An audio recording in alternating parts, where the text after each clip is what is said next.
Hey, what's up? It's about my channel. This is my first live video, guys, and if it's your first time here, please, this is the channel where we do a lot of workouts, basically a fitness channel. We do nutritional reviews, everything concerning fitness we do. But today I want to talk about something specific that happened to me of recent, and that's my experience with peptic ulcers, guys. Anyone joining? What's not happening? What's not happening? Yep, guys, thanks for joining. Yep. So, I see you, Sheila Pinky. Welcome, man. Yeah, this is my first live video, and I'm happy that you guys have actually joined. I see who else.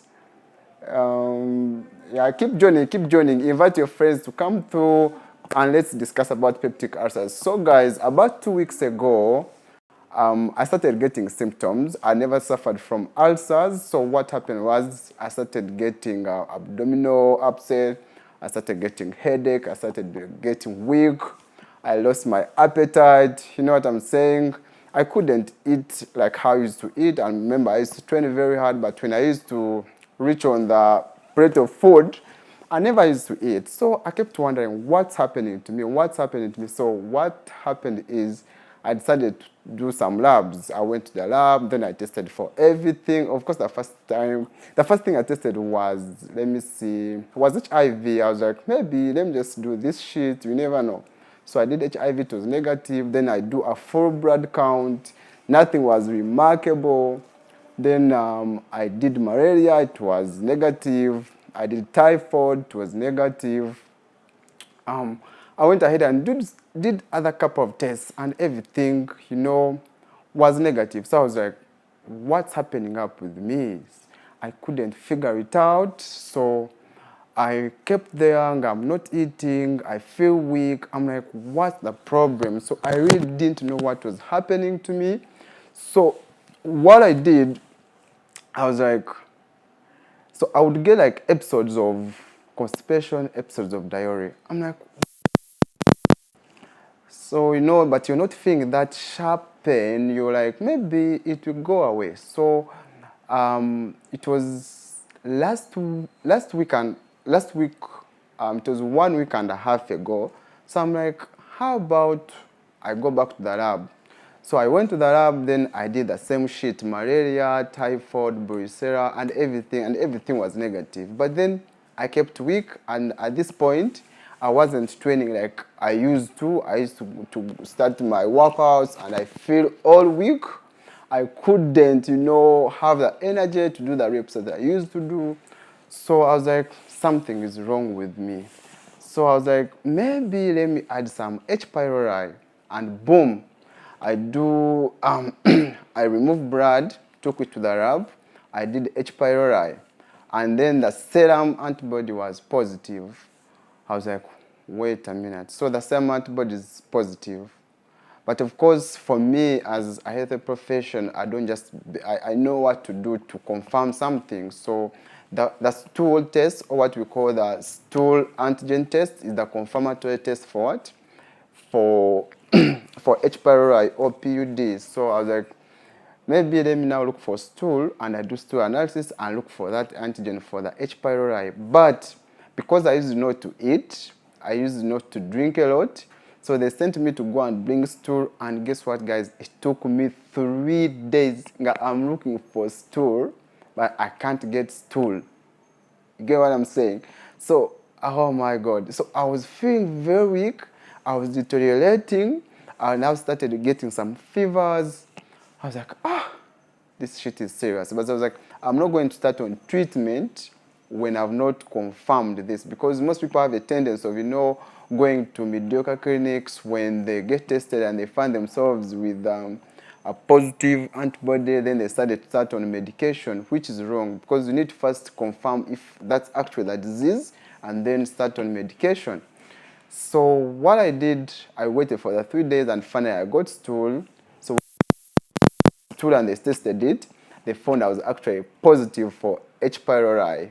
I was like, wow. So all along, this is the thing that has been disturbing me. And then that's when I started on treatment. But what's the take-home message for you guys out there? I know you have friends who are suffering from ulcers.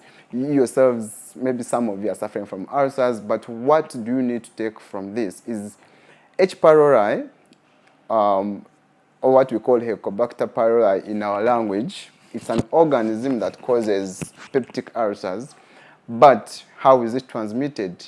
It's transmitted through feces, or let me just.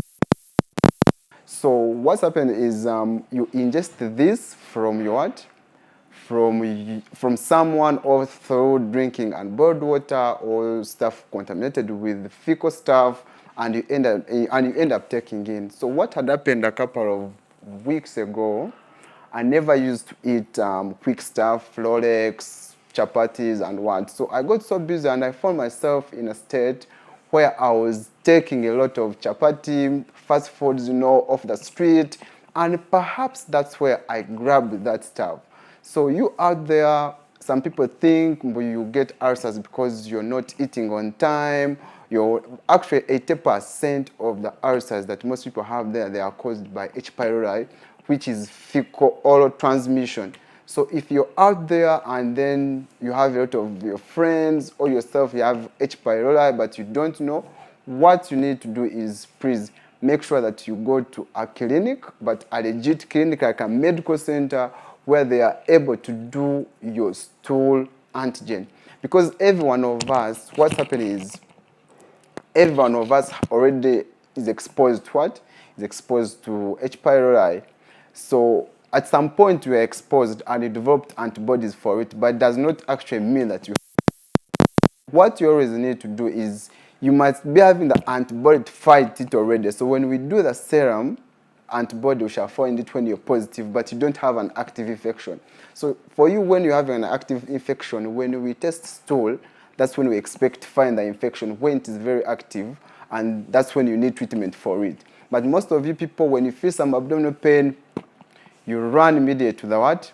To the clinic, then they put on a strip, and then they get it positive. But it does not really mean that you have an active infection, and that's not the parameters for us to start treatment for PUD. So how you should do it is go to the clinic, even if they do the serum antibody and it is positive, but you must go ahead to do the stool or the fecal antigen, and that's the confirmatory test for H. pylori. Then if you find it negative, but you still have the abdominal pain, then you need to be examined for abdominal pain. Even if they're ulcers, but they could be, for example, stress-related ulcers. You could be having another illness that is causing a lot of stress on your stomach, but not particularly ulcers. And that's why most people out there, they are taking a lot of treatment that they think is treating ulcers, but their ulcers never heal because they're taking the wrong treatment and treating the wrong cause of the ulcers. So if it is stress-related, then the approach has to differ. Meanwhile, the Influencers Inc., shoutouts, thanks for coming. Sharifa, thanks for coming through. You guys, I appreciate. And let's continue on this topic. So I'm still that you should learn from this is, please don't just take treatment to the nearest clinic or drugs. One thing that you should remember is drugs are not food. Drugs are actually poisons. So if you're taking a drug for a wrong cause, then you're hurting yourself the more. You get what I'm saying? So for you to always take drugs for a certain disease, you need to confirm that you're actually suffering from that disease, not a matter of going to the counter and you buy these drugs. So how did I treat this? So I get tested and I actually confirmed that I have H. pylori because I knew that I went, of course, I went to the pharmacy and then grabbed this medication. But what kind of medication? Because there are different types of treatments for this. For example, there are combinations or what we call kits, and they're out there on the market. So you'll find them everywhere. They are selling them, but sorry about that. So this, I decided to use the esophagus kit, which I have a picture for you here, guys. So this is the esophagus kit, if you can see very well. So it has esomeprazole, it has amoxicillin, and has clarithromycin. But there are some other combinations. For example, you can have omeprazole, you can have clarithromycin, you can have what else? Amoxicillin. Then you can have omeprazole, you can have amoxicillin, but you can have tinidazole as well.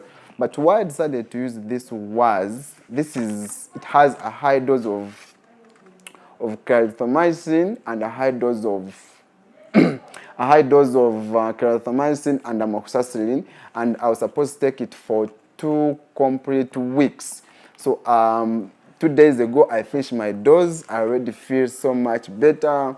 I resumed my training of late, and I'm feeling I have some energy right about now, and I don't feel anything like stomach upset and of that, which I really think I could have eradicated my H. pylori. But to confirm that, I want you guys to now go and repeat the stool analysis. That's when I will know that I actually eradicated it.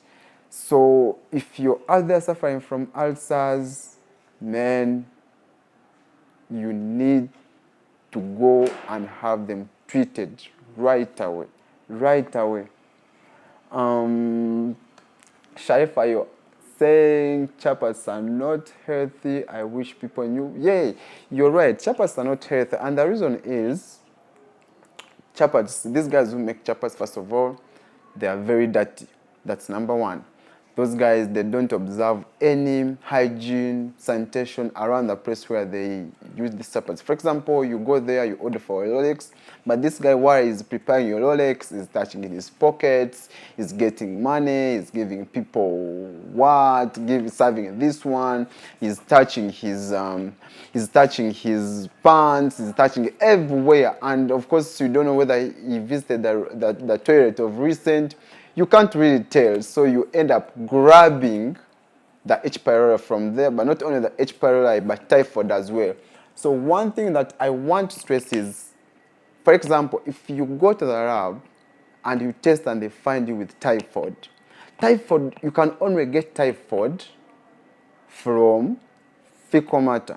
So which means if you're tested and you find yourself with typhoid, which means you ate raw feces, that's what exactly means.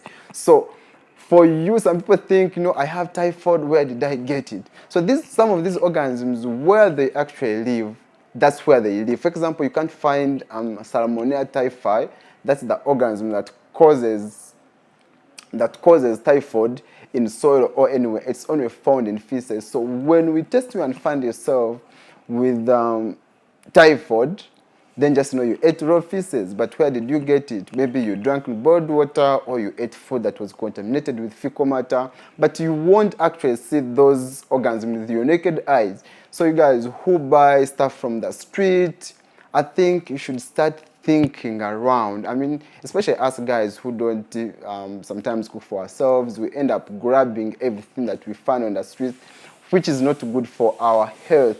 That's what we need to know. So one thing you should remember, H. pylori, it causes 80% of all the ulcers. Some people think it's hunger that causes ulcers, but that's very wrong. So what you need to know is that's number one. Where do you get it from? Fecal matter. Yes, so you could have consumed raw feces somewhere, because you can't actually observe that. So when you get it, what you should do, one, make sure that do stool antigen test. If they cannot offer that, then you need to look for laboratories where they can test your stool and find that antigen. But these things of the clinics, and then you're pricked, and then they put on a strip, and then they test for it, and then they find it positive, that's not how it's supposed to be done, right? Hope that you take it. Then the treatment, as I told you, it's a treatment for 2 complete weeks. One, you have to be put on a PPI So PPI, these are proton pump inhibitors. So in your stomach, there is an energy pump we call in the pumping of acid that comes and helps in the digestion of your food. But if you have an ulcer wound, that acid, of course, will cause pain in the ulcer wound. So will give you treatment that has a PPI, that is proton pump inhibitor, and in this combination, or in this esophag that I took, in this esophag kit that you see right here, it is esomeprazole. So there are, for example, you can have omeprazole, you can have esomeprazole, you can have rabeprazole, depending on what you can access. Then, because it's a bacterial organism, you need to treat it with antibiotics. So one of the best antibiotics is clarithromycin, and that's what is in this combination plus amoxicillin. So guys, if you happen to get PUD, but then with a confirmation of H. pylori, you need to be taking this kit esophag. I tried it myself and it's super effective. I've resumed my training. Yes, while the 2 weeks I haven't been training, by the way, I lost a lot of weight. I actually lost 2 to 2 kilograms because I was weighing 60 before I got sick. And now today I weighed myself and I weighed almost 58 kgs, so I need to work hard to replace back the 2 kilograms. But guys, it was my first experience with peptic ulcers. I've never suffered from this ish. Hope it doesn't come again. Now I'm going to observe the precautions. But guys, if you're new here and you haven't subscribed, please, this is the time for you to subscribe. Subscribe right about now. Bring all your friends to come and subscribe. And let's grow together, guys. I need to grow up with you. If you're not there, then I'm not going to grow. So this is my first live video, guys. And I hope you shall have more of this, discussing important stuff. And see you in the next video, guys. Mad love.